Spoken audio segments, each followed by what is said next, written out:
Toi, dans le judaïsme, cette religion qui est centrée que sur la femme et l'égocentricité de la femme au détriment des hommes, les hommes, on est juste des esclaves pour servir la femme, hein, la théorie du chevalier blanc, tout ça, quoi. Ben oui, tu vois, la femme, c'est une terre, et toi, tu as les graines, c'est toi qui as l'ADN, la génétique. La femme a la terre, puis la femme, elle te dit à l'homme, tu dois travailler, tu dois aller ramener de l'argent pour moi, tu dois faire ci pour moi, et après, tu pourras mettre ton enfant. Tu vois, c'est juste pour te rendre esclave. Dans la réalité, c'est faux. Dans la réalité, c'est faux. C'est pas à l'homme, c'est pas à la graine. La graine a le gène. La graine, elle a tout en elle. La graine, elle a tout en elle. La connaissance, la vie, les animaux, hein. Noé, il a tout en lui. Par contre, c'est la terre qui doit être propice. Tu vois, les femmes, oh, je veux un chevalier blanc, un homme qui est riche. Non, c'est les femmes qui doivent travailler, c'est les femmes qui doivent être riches, c'est la terre. Tu dois trouver une terre promise, tu dois trouver une terre qui est riche, une terre qui est fertile, oui, mais qui s'auto de elle-même. Dans la nature, la graine tombe au sol, et si après, alors il y a la génétique de la graine qui fera que, mais la graine, la fertilité de la terre, je voulais dire la terre, la fertilité de la terre, donc d'avoir des sous, d'avoir du travail, d'avoir les conditions optimum pour le développement de la graine, ne viennent pas de l'arbre, ne viennent pas du jardinier, viennent de la terre. Donc, tu vois, dans le judaïsme, dans la religion où ils ont mis la femme sur un piédestal et puis l'homme, t'es juste l'esclave pour servir la femme et ferme ta gueule, tu vois, si tu retrouves ça dans l'avortement, c'est le droit, je dispose, c'est mon corps. Alors que c'est pas son corps, c'est le corps de l'enfant. Donc, elle s'attribue même des choses qui ne sont pas à elle, quoi. J'ai dit, une femme, c'est un taxi Uber, faut arrêter de les mettre sur un piédestal. Que tu auras compris que toute la profondeur du mal de ce monde, bah, comme dans la Bible c'est écrit, vient des femmes. Les femmes ne sont pas sensibles. Elles sont moins sensibles que les hommes pour la simple et unique raison qu'elles doivent accoucher. Elles ont un système nerveux sensible. Moins, système nerveux, non, elles sont beaucoup plus criseuses et nerveuses. Mais de sensibles, elles sont moins. Mais elles nous éduquent. L'homme doit être insensible. C'est la femme qui est sensible. La femme, c'est tout. Alors qu'elles jouent la sensibilité. Elles jouent. Elles sont dans du fake mammélien. Tu comprends? Elles sont. Bref.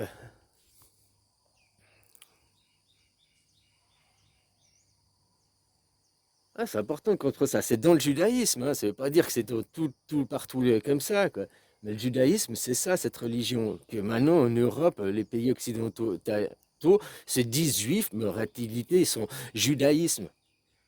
Ils sont même pas, ils utilisent, dès que tu les contraries, ils disent, oh, t'es un antisémite.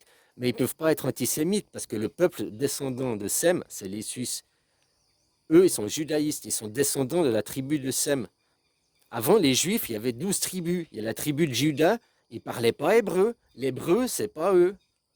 L'hébreu n'est pas la langue des Juifs de l'ancien du passé aussi. Tu vois, oui, l'hébreu, c'est la langue de Juda, oui, mais c'était pas la langue de Sem, justement. C'est ça que je peux se tromper, quoi.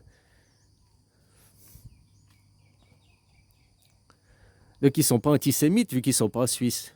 Je te dis, maintenant, tu vas faire des swastikas partout. On peut pas t'interdire de faire un symbole juif à quelque part. La swastika, le symbole authentique des juifs, des vrais juifs qui pratiquent la religion juive.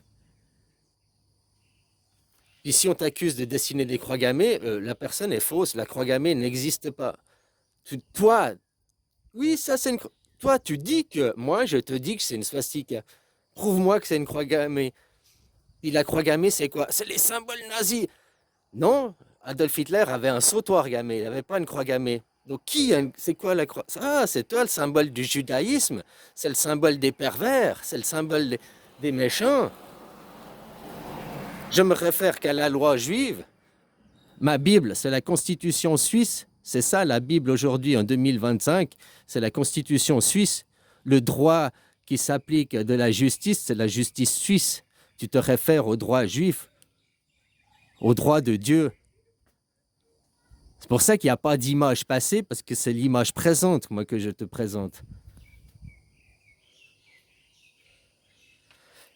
Et le judaïsme, c'est que la femme. Nous, les hommes, on est des esclaves à asservir. On doit travailler, on doit aller faire la guerre.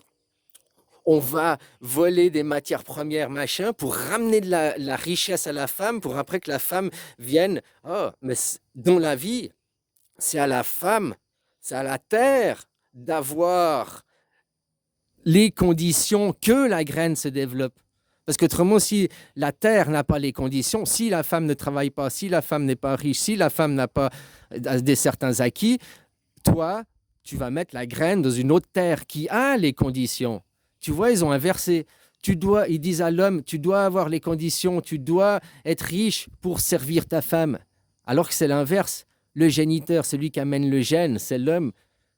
C'est la femme doit être, la terre doit être propice, la terre doit être aux meilleures conditions.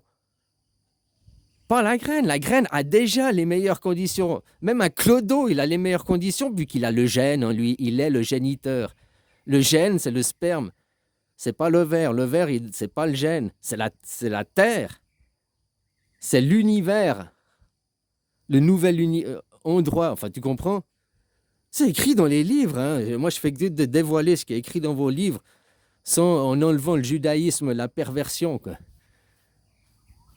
Et quand elle s'accorde le droit de vie ou de mort sur un enfant, de quel droit elle s'accorde le droit de vie sur un enfant en se disant c'est mon corps, j'ai le droit.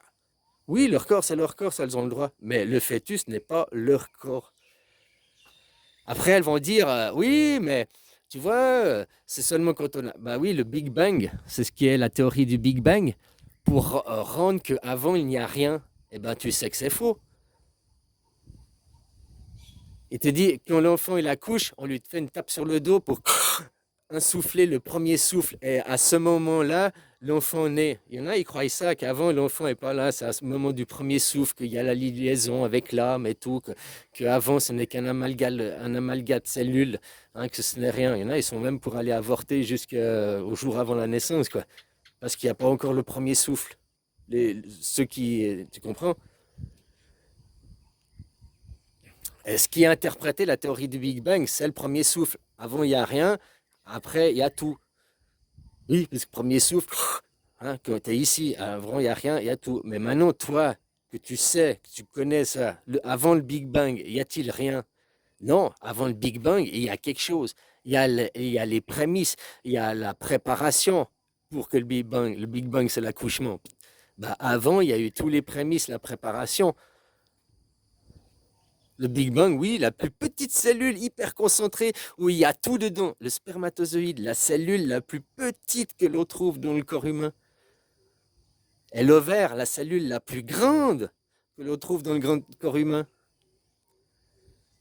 Donc avant, il n'y avait rien, rien, tout concentré dans rien, un sperme. Et après, il y a tout parce que tu es connecté à l'univers, quoi. Que tu as trouvé la Terre, quand Noé a trouvé la Terre.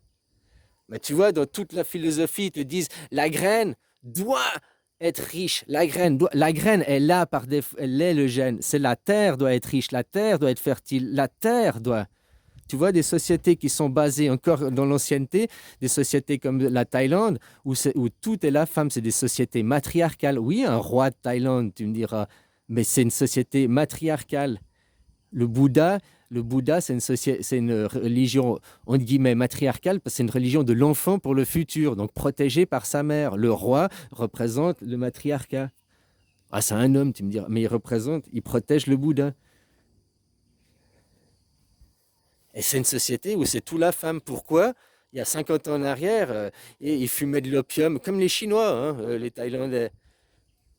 Ils fumaient de l'opium, les hommes, ils étaient tout le temps défoncés, et c'est les femmes qui construisaient, qui bâtissaient la société. D'ailleurs, même votre société, toute société, les hommes chasseurs-cueilleurs, ils partaient, et c'est la femme qui a construit les sociétés, qui construisait le familial, le social.